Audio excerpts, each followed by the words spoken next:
Održivi Kamp Kanun, moj je dom i moj život.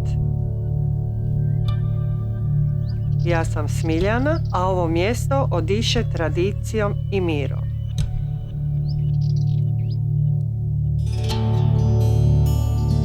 U hladu drevnih maslina možete disati punim plućima i uživati u trenutku.